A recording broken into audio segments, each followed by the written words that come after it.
Hi friends, எல்லோரும் எப்படி இருக்கீங்க? நல்லா இருப்பீங்க. பேசும் கிரகங்களிலிருந்து உங்கள் நித்யா ராஜேந்திரன். ஃப்ரெண்ட்ஸ், நம்ம போன பதிவுகள் வரைக்கும் பலனெடுக்கும் முறை வரைக்கும் பார்த்தோம் இல்லைங்களா? அதுக்கப்புறம் ஒரு பதிவு நான் எனக்கு கொஞ்சம் ரெக்கார்ட் பண்ண டைம் இல்லாமல் இருந்ததுனால பழைய பதிவு ஒன்று போட வேண்டியதாயிடுச்சு. முடிஞ்சளவு அந்த மாதிரி நான் வராமல் பார்த்துக்கிறேன். இப்போது நம்ம பலனெடுக்கும் முறை அப்படிங்கிற விஷயத்தில் ஃப்ரெண்ட்ஸ், இந்த யோகங்கள் அப்படின்னு சில விஷயங்களையும், தோஷங்கள் அப்படின்னு சொல்லி சில விஷயங்களையும் சொல்கிறாங்க ஃப்ரெண்ட்ஸ். அந்த யோகங்கள்னால் என்ன பண்ணும் அப்படிங்கிறதையும், தோஷங்கள் அப்படின்னா அது என்ன மாதிரியான பிரச்சனைகளை எல்லாம் கொடுக்கும் அப்படின்னு சொல்லி நம்ம ஒவ்வொன்றா பார்க்கலாம். இப்போ ஃபஸ்ட்டு நம்ம யோகங்கள் அப்படிங்கிற விஷயத்தில் ஆரம்பிக்கலாம். நிறைய யோகங்கள் இருக்குதுங்க. ராஜயோகம், விபரீத ராஜயோகம், தர்ம கர்மாதிபதி யோகம், வல்லாகி யோகம், தாமினி யோகம், குருச்சந்திர யோகம், புதாத்திய யோகம், அப்படி நான் சொல்கிறது ரொம்ப கம்மி. ஒரு ஆயிரக்கணக்கான யோகங்கள் சொல்லுவாங்க. அதே மாதிரி நிறைய தோஷங்கள் பற்றியும் சொல்லுவாங்க ஃப்ரெண்ட்ஸ். அந்த யோகங்கள் அப்படின்னு வர்றப்போ கிரகங்கள் எந்தெந்த நிலைகளில் இருந்தால் அந்த யோகம் செய்யும் அப்படின்னு அதுலேயும் ரொம்ப முக்கியமான விஷயங்களை மட்டும் எடுத்து நான் உங்களுக்கு சொல்கிறேன். இப்போது நம்ம ஒரு யோகம், இது கொஞ்சம் எஃபெக்டிவாக இருந்தது. சில விஷயங்களை உங்களுக்கு புரிகிற மாதிரி சொல்கிறதுக்கும் இந்த யோகம் ஹெல்ப்ஃபுல்லாக இருக்குங்கிறனால நான் இந்த யோகத்தை எடுத்தேன். பர்வத யோகம். ஆக்சுவலாக பாரிஜாத யோகம் அப்படின்னு சொல்லியும் ஒன்று இருக்குது. அது கொஞ்சம் வேறு மாதிரி. இது பர்வத யோகம் ஃப்ரெண்ட்ஸ். அது என்ன அப்படின்னு சொல்லி நம்ம பார்க்கலாம். அந்த பர்வத யோகம் எப்படி வருது அப்படின்னா ராகுவால் வர்ற யோகம் ஃப்ரெண்ட்ஸ். ராகுக்கு கேந்திரத்தில் கிரகங்கள் இருந்துச்சு அப்படின்னா, அதாவது கேந்திரங்கள் அப்படின்னா 4 கட்டங்கள். அது என்னென்னு உங்களுக்கு நான் விளக்கமாக சொல்கிறேன். அந்த 4 கேந்திரங்கள்லையும் கிரகங்கள் இருந்துச்சு அப்படின்னா அந்த ராகு ரொம்ப நல்ல பலனை கொடுக்கும். ராகுவால் கிடைக்கக்கூடிய இந்த பர்வத யோகம் இருக்கிற ஜாதகர்கள் மிக சிறப்பான இடத்துல இருப்பாங்க அப்படின்னு சொல்லி சொல்கிறாங்க. எம்ஜிஆர் அவர்களுடைய ஜாதகத்தில் இந்த யோகம் இருக்குது அப்படின்னும் சொல்லியிருக்காங்க ஃப்ரெண்ட்ஸ்.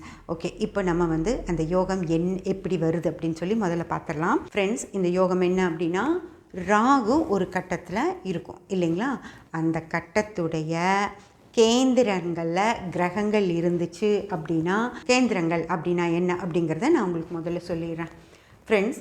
இப்போ இதுதான் நம்ம ராசி கட்டம் அப்படிங்கிறது உங்களுக்கு தெரியும். இப்போ இந்த கேந்திரம் அப்படின்னு சொல்கிறது ராகுக்கு மட்டும் இல்லை, ராசிக்கும் கேந்திரம் இருக்குது, லக்னத்துக்கும் கேந்திரம் இருக்குது, சந்திர கேந்திரம் அப்படின்னும் இருக்குது. அது போக கிரகங்களுக்கும் கேந்திரம் இருக்குது ஃப்ரெண்ட்ஸ். அதாவது கேந்திரம் அப்படிங்கிறது ஒரு விஷயம். அது லக்னத்துக்கு வந்தாலும் அது லக்ன கேந்திரம், ராசிக்கு வந்தால் அது ராசி கேந்திரம், சந்திரனுக்கு வந்தால் அது சந்திர கேந்திரம், கிரகங்களுக்கு வந்தால் இப்போது நம்ம சொல்கிறோம் இல்லையா, ராகுவால் கிடைக்கக்கூடிய பர்வத யோகம் அப்படின்னு சொல்லி. அந்த மாதிரி பாரிஜாத யோகம் அப்படின்னு ஒன்று இருக்குது. நீங்கள் ரெண்டையும் கன்ஃபியூஸ் பண்ணிக்க வேண்டாம். இது பர்வத யோகம் ஃப்ரெண்ட்ஸ். இந்த யோகம் இருக்க பெற்றவங்க ராஜ வாழ்க்கை வாழ்வாங்க அப்படிங்கிறது தான் இந்த யோகத்துடைய பலன். ஓகேங்களா? முதல்ல இந்த யோகம் எப்படி வருது அப்படின்னு சொல்லி நம்ம பார்த்துடலாம். இப்போது கேந்திரங்கள் அப்படின்னா என்ன அப்படிங்கிறத நான் உங்களுக்கு விளக்கமாக சொல்கிறேன். இதுதான் நம்மளுடைய ராசி கட்டம். அதே போல் இதே தான் நமக்கு லக்னமாகவும் வரும் ஃப்ரெண்ட்ஸ். மேஷ லக்னம், ரிஷப லக்னம், மிதுன லக்னம், கடக லக்னம், சிம்ம லக்னம், கன்னி லக்னம், துலா லக்னம், விருச்சக லக்னம், தனுசு லக்னம், மகர லக்னம், கும்ப லக்னம், மீன லக்னம்.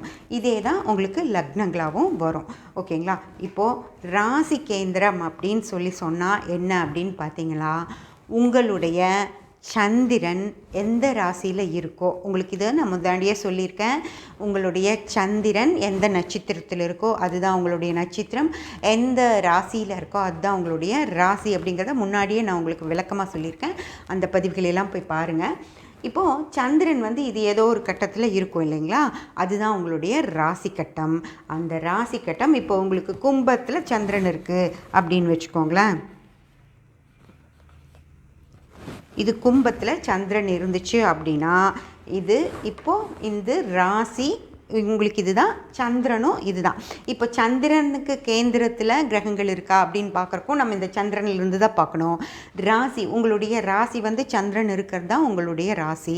உங்களுடைய ராசிக்கு கேந்திரத்தில் கிரகங்கள் இருக்கா அப்படின்னு பார்க்குறது ரெண்டுமே வந்து இதே தான். உங்களுடைய ராசியும் இதுதான், சந்திரன் இருக்கிற சந்திர கேந்திரமும் இதுதான். இப்போது சந்திரன் இங்கே இருக்குது அப்படின்னா இதுதான் உங்களுடைய கேந்திரத்துடைய முதல் இடம். கேந்திரம் அப்படிங்கிறது 4 இடங்கள் ஃப்ரெண்ட்ஸ். அதாவது 1, 4, 7, 10. இந்த 1, 4, 7, 10 அப்படிங்கிறது தான் கேந்திரம். அதில் இப்போது சந்திர கேந்திரம் அப்படின்னு சொன்னாலும் ராசி கேந்திரம் அப்படின்னு சொன்னாலும் இதுதான் உங்களுடைய முதல் இடம். இங்கே 1, இந்த இடத்துல 1 விட்டு இந்த கட்டத்தில் ஒரு கிரகம் இருக்கணும். ஏதோ ஒரு கிரகம், சந்திரன் கூட ஏதோ ஒரு கிரகம் இருக்கும் ஃப்ரெண்ட்ஸ். அதாவது சூரியனாக இருக்கலாம், குருவாக இருக்கலாம், புதனாக இருக்கலாம், ராகு கேது, ஏதோ ஒரு கிரகம். இந்த சந்திரன் கோடையே ஒரு கிரகம் இருக்கும். அதுக்கப்புறம் இது 1, 2, 3, இது 4வது கட்டம். இந்த 4வது கட்டத்தில் இன்னொரு கிரகம் இருக்கும். அதுக்கப்புறம் 4 முடிஞ்சு 5, 6, 7, அதாவது இந்த கட்டத்துக்கு நேர் எதிர்கட்டம். அந்த 7வது கட்டத்தில் ஒரு கிரகம் இருக்கும். அதுக்கப்புறம் 8, 9, 10ல் ஒரு கிரகம் இருக்கும். இதுக்கு நேர் எதிரில் இங்கே ஒரு கிரகம் இருக்கும்னு சொன்னேன் இல்லைங்களா, அதே போல் இங்கே ஒரு கிரகம் இருக்கும், அது 10. அதுக்கப்புறம் 11, 12 முடிஞ்சு திரும்பியும் இந்த இடத்துல ஒரு கிரகம், அந்த முதல் கேந்திரமே வந்துடும் உங்களுக்கு. அதுதான் நான் கேந்திரங்கள் அப்படின்னு சொல்கிறது. இப்போ உங்களுக்கு லக்னமாக வந்தாலும் இதே தான். இப்போது மிதுன லக்னம் அப்படின்னு வச்சுக்கோங்க. மிதுன லக்னமாக இருந்தால் இது முதல் கேந்திரம், கன்னி 2வது கேந்திரம், தனுசு 3வது கேந்திரம், மீனம் 4வது கேந்திரம். மீன லக்னம் 4வது கேந்திரமாக வரும். இது மிதுனம் 1 இருந்தால் இந்த 4 இதுவும் உங்களுக்கு கேந்திரமாக வரும். அதே மாதிரி தான் எல்லா இதுக்கும்.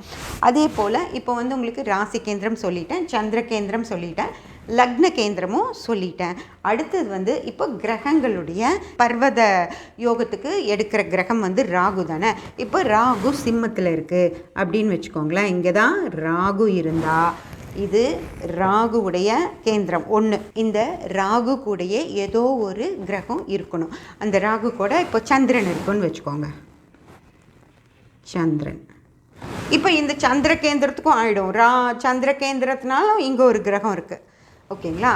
இப்போது ராகு கூட ஒரு கிரகம் இருக்குது. திரும்பியும் ராகு விட்டு 1, 2, 3, 4வது இடத்துல ஏதோ ஒரு கிரகம் இருக்கணும். இங்கே சூரியன் இருக்குது அப்படின்னு வச்சுக்கோங்க. இது 4ல் ஒரு கிரகம் இருக்குது, சூரியன் 4, 5, 6, 7, 7லேயும் ஏதோ ஒரு கிரகம் இருக்கணும். செவ்வாய் இருக்கார் அப்படின்னு வச்சுக்கோங்க. செவ்வாய் 7ல் செவ்வாய் இருந்தார் அப்படின்னா 10ல் சனி இருக்கார் அப்படின்னு வச்சுக்கோங்களேன். சனி ஃப்ரெண்ட்ஸ் சனி 10ஆம் கேந்திரத்தில் இருக்கார். இப்போது ஃப்ரெண்ட்ஸ் நீங்கள் பார்த்துக்கோங்க, ராகுவுடைய கேந்திரத்தில் அதாவது ராகுவுடைய கேந்திரம் அப்படிங்கிறது 1ஆம் பாவம் ஒரு கேந்திரம், 2, 3 விட்டு 4 ஒரு கேந்திரம், 5, 6 விட்டு 7 ஒரு கேந்திரம், 8, 9 விட்டு 10 ஒரு கேந்திரம். இதுதான் ராகுவுடைய கேந்திரங்கள் அப்படின்னு சொல்கிறது ஃப்ரெண்ட்ஸ். அதில் அந்த ராகுக்கு அந்த 4 கட்டத்துலேயும் ஏதோ ஒரு கிரகம் இருக்கணும். இப்போ எங்கே வேணாலும் கிரகங்கள் இருக்கலாம், அதெல்லாம் பிரச்சனை இல்லை. ஆனால் இந்த கேந்திரம் சொல்கிற அந்த 4 கட்டங்கள்லையும் ஏதோ ஒரு கிரகம் நின்றுச்சு அப்படின்னா இந்த பாரிஜாத யோகம் இருக்குது அப்படின்னு சொல்லி அர்த்தம் ஃப்ரெண்ட்ஸ். அதாவது இப்போ ராகு 1ல் இருக்கார், இதை வந்து லக்ன கேந்திரம் அப்படின்னு சொல்லுவாங்க. இந்த 4ஆம் இடத்துல சூரியன் இருக்கார் இல்லையா, இதை வந்து சதுர்த்த கேந்திரம் அப்படின்னு சொல்லுவாங்க. அடுத்து இந்த 7ஆம் இடத்துல செவ்வாய் இருக்கார் இல்லையா, இதை வந்து சப்தம கேந்திரம் அப்படின்னு சொல்லுவாங்க. அடுத்து இந்த 10ஆம் இடத்துல சனி இருக்கிறது கர்ம கேந்திரம் அப்படின்னு சொல்லுவாங்க. இந்த 4 இடங்களுக்கும் ஒரு பேர் கொடுத்துருக்காங்க. இது லக்ன கேந்திரம், இது சதுர்த்த கேந்திரம், இது சப்தம கேந்திரம், அது கர்ம கேந்திரம் அப்படின்னு சொல்லி அந்த 4 கேந்திரங்களுக்கும் ஒன்று ஒரு இது கொடுத்துருக்காங்க. இதெல்லாம் இந்த ஜோதிட மொழிகள் அப்படின்னு சொல்கிறது. இதையெல்லாம் கேட்டு நீங்கள் இன்னும் பயப்படலாம் வேண்டியதில்லை. ஏதோ கேந்திரம்னா என்னமோ சொல்கிறாங்களே, சதுர்த்தன்னு சொல்கிறாங்களே, சப்தமன்னு சொல்கிறாங்களே அப்படின்னுலாம், கர்ம கேந்திரம்னெல்லாம் சொல்கிறாங்களே அப்படின்னுலாம் நீங்கள் பயப்பட தேவையில்லை. இது வந்து 4 அப்படின்னு சொல்கிறது ஜோதிட மொழி. சப்தமம் 7ன்னு அர்த்தம், அது ஜோதிட மொழி. கர்ம கேந்திரம்னா 10ன்னு அர்த்தம், அதுவும் ஜோதிட மொழி தான் ஃப்ரெண்ட்ஸ். மிகப்பெரிய ஒரு ராஜ யோகம், அந்த பர்வத யோகம் இருக்கவங்க ராஜா மாதிரி வாழலாம் அப்படின்னு சொல்லி சொல்கிறாங்க. ஓகேங்களா ஃப்ரெண்ட்ஸ், இந்த வீடியோ கொஞ்சம் பெருசாக லென்த்தி ஆயிடுச்சு.